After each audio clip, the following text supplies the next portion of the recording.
তো ভাই দেখছি আমরা এখন ইনভেস্টিগেশন হলো অনেক, তো দেখি স্যারের সাথে কথা বলি কি বলছে স্যার। হ্যাঁ তো স্যার বলছিলাম কি আপনি কি জানতে পারলেন কি হয়েছে এটার?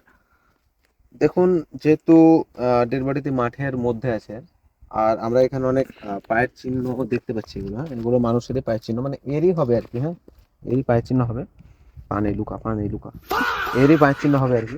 তো আমি যেটা দেখলাম, ওর ঘাড়ের এই সাইডটাতে, হ্যাঁ, 3-4টে এত বড় লম্বা লম্বা ফুটো আছে, লম্বা স্যার লম্বা। ঘাড়ও তো দেখতে পাচ্ছি না। না, দেখতে পাওয়া যাবে আর কি। এটার জন্য একটু তীক্ষ্ণ নজর লাগে, ঠিক আছে? এটা আচ্ছা আপনারা দেখতে পাবেন না। তো মানে লম্বাই বলতে চাইছি কি, ফুটো ধরেন এইটুকু আছে তো, কিন্তু ভিতর দিকে লম্বাই আর ও কি, আচ্ছা ঠিক আছে? আচ্ছা। গভীরে আছে। আমার থিওরি বলছে কি, ধানের বিচুন চুরি করতে এসেছিল লোকটি। আর আশেপাশে অনেক দেখতে পাচ্ছেন সর্ষে লাগানো আছে। তো এটার কালপ্রিট মানে মার্ডারার হচ্ছে মৌমাছি। মৌমাছি? স্যার মৌমাছি কিভাবে মার্ডার করতে পারে স্যার? আসলে সরি ডেড বডি পায় আসলে মৌমাছিতে হুল ফুটিয়ে দিয়েছে। হোল ফুটিয়ে দিয়েছে? 3 জায়গাতে হুল ফুটিয়ে দিয়েছে, এতটা লম্বা লম্বা গর্ত আছে ওই 3 জায়গায়, ঠিক আছে? তো এখন ফরেনসিক তো করে কোনো লাভ নেই। স্যার এটাকে মৌমাছিগুলো কি আমাদের ভারতের না বাইরের? না না, এগুলো বিদেশি। বিদেশি? ও তার জন্য বলি অত মোটা হুল তো ফোটা সম্ভব নয় না, একটা মৌমাছি। ওটা একটু বড় বড় হুল থাকে আর কি। আমরা এখানে এসেছি খুবই রিস্কে, ঠিক আছে? তো এটা এখন ফরেনসিক করতে হবে, যাই হোক। স্যার ফরেন্সিক করার পর কদিন পর আমরা রিপোর্ট পাবো একটু যদি জানতে পারতাম তো চলে যেতাম আপনার বাড়ির কাছে। 32 তারিখ। क्या बात है सर, क्या बात है सर, क्या बात, ये बात है। 32 তারিখ? আচ্ছা ঠিক আছে স্যার। কোন মাসের? ফেব্রুয়ারি নাকি? হ্যাঁ, আচ্ছা ঠিক আছে স্যার। বেশ, তাহলে আপাতত এখানে আপনি ক্যামেরাটা বন্ধ করে দিন, এবার আমি একটু ভালো করে যাচ পাত্তাজ করবো। আচ্ছা স্যার ঠিক আছে। হ্যাঁ। আমাকে কথা বলে যা লাগলো, আমাকে লাগছে না কি ভাই এটা রিয়াল। হ্যাঁ তো দেখা যাক। বলছে 32 তারিখ।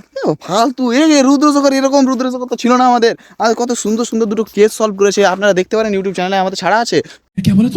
দুটো কেস সলভ করার একদম ডাকছে আবার কিছুদিন আগে। হ্যাঁ স্যার বলো। কিছু না স্যার। আমার কানে এসছে, হ্যাঁ, রুদ্রশেখরের কানকে ফাঁকি দেওয়া তো সহজ না। না স্যার রুদ্রশকরের কান লাগছে এসব ময়না। বাঁধরা আমি ছাড়িয়ে দেবো আমি। না, কত স্যার। বড় বড় কেস সলভ করেছি জানো আমি? চতুর্থ ব্যক্তি, ও যেটা আমি সলভ করেছি রনর সাহায্যে। হ্যাঁ। আই মিন সরি, অভিজিতের সাহায্যে, ও আচ্ছা মানে অভিজিৎ বাবুর সাহায্যে।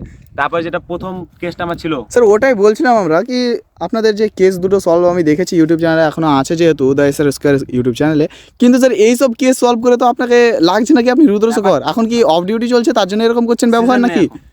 সিজন নেই? আচ্ছা ঠিক আছে স্যার। সিজন নেই এখন। এটাতে আমাকে এখন মানে যদি ও মার্ডার না হয় তো আমাকে মার্ডার দেখাতে হবে। যদি ও মার্ডার না হয় তো আমাকে মার্ডার দেখাতে হবে, পেট তো চালাতে হবে, ঠিক তাও আছে? ঠিক স্যার। আর কি যেটা বলবো? মেন ব্যাপার হচ্ছে আমার সিজন কম হয়ে যাচ্ছে, কারণটা হচ্ছে একটা বড় কেস আছে যেটা আমি পাইনি, ঠিক আছে? পেয়েছে হচ্ছে ইন্সপেক্টর সূর্য, ঠিক আছে? কেসটা উনি সলভ করছেন। আশা করি আমি একটা আন্দাজ পেয়ে গেছি ওনার আগে। সেটা হচ্ছে কি যে মানে আন্দাজ উনি দিয়েছেন অবশ্যই। সেটা হচ্ছে কি যে মার্ডারার সে হচ্ছে লাল পাঞ্জা, ওর নাম হচ্ছে লাল পাঞ্জা। সে মার্ডার করার সময় মার্ডার করার পরে আমি কিছুটা বলে দিই, মার্ডার করার পরে কি করে ওই হাতের ছাপ রেখে দেয়, লাল রঙের রক্তে হাতের ছাপ। তো এই জন্য আমার সিজন খারাপ খুব। আমি সেই জন্য এইসব করে বেড়াচ্ছি। একটা কুকুরের কেস সলভ করেছি, 5,000 টাকা পেয়েছিলাম ওটাতে, ঠিক আছে? আর ওটাতে ডিএনএ রিপোর্ট এসেছিল গাড়ির।